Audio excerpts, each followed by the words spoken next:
Hi, in the last two videos I talked about how you can enhance an improvised line by playing turns on chord notes. For instance, if you were playing over a G7 chord, I could play a turn on the third of the chord, B, and also by using triplets on non-chord notes. So again, over a G7 chord, I'm going to play a triplet on the note C, which is a non-chord note.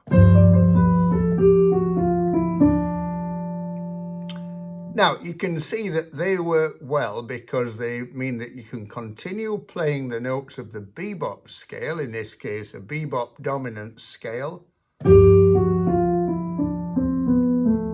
which remember is a Mixolydian mode with one added note. The F sharp passes in between the G and the F. And the reason the extra note is there is so that if we start a line on a downbeat on a chord note and playing eighth notes, it doesn't matter which way we go, we will always land on chord notes.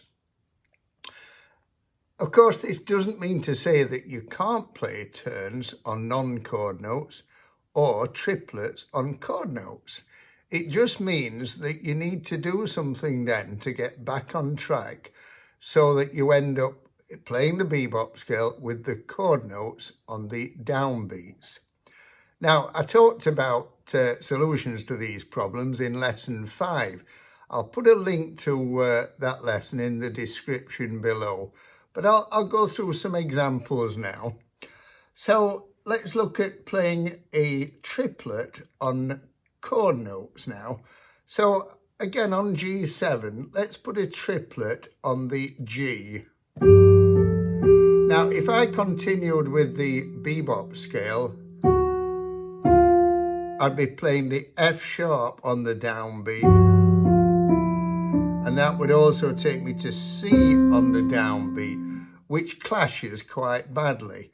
So one of the simple solutions that I talked about in lesson 5 was just simply omitting the extra note, and once you land on a chord note on a downbeat, you can then carry on with this scale.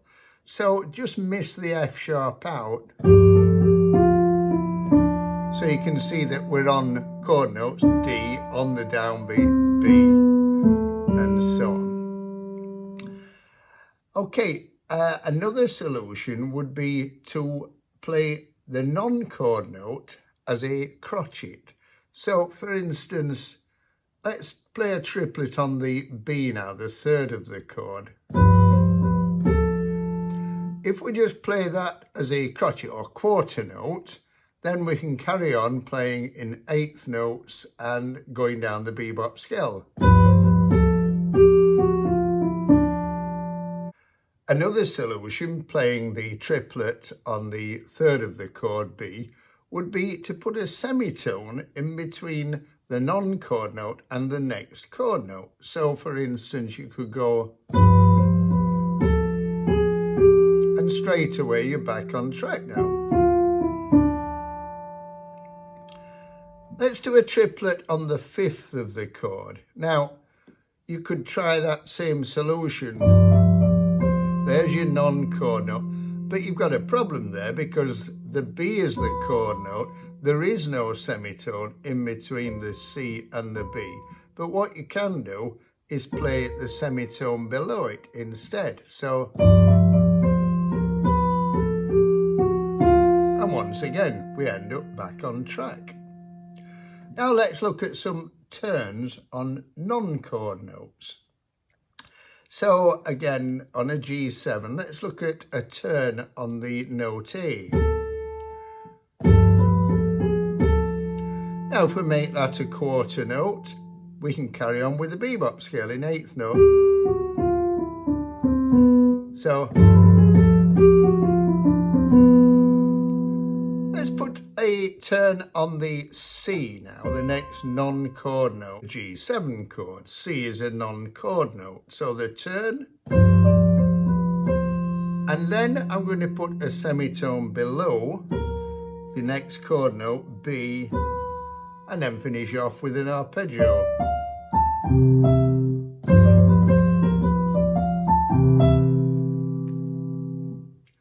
to play a turn on the note E over a G7 chord. E, of course, is the 13th of G7, but remember that when we're talking about bebop scales, we are treating the chord notes of a dominant seventh as being the root, the third, the fifth, and the seventh. The ninth, the 11th, and the 13th, we're just treating them as non-chord notes. So the turn on the note E. Now, we want to get back onto chord notes on the downbeat.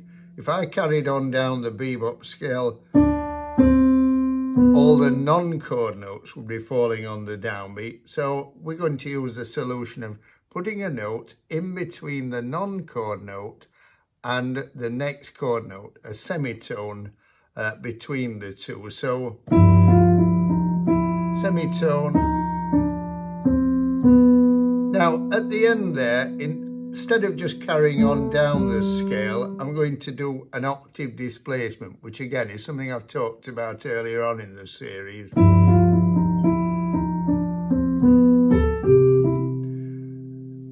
Octave displacements are very useful, and they can avoid things just sounding like exercises, just going up and down scales.